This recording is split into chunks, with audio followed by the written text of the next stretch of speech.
மாமதினா நபிகள் வாழும் நன்னகராம்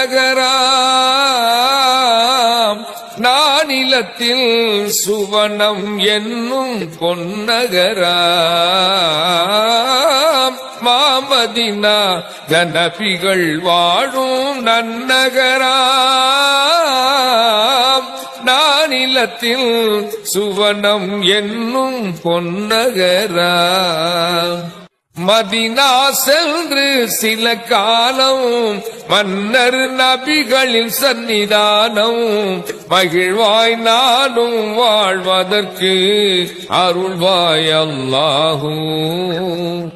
எங்கே நபியோ நானும் அங்கே நபியோடு உறவாட அருள் புரிவாயே அல்லாஹூ யா அல்லாஹூ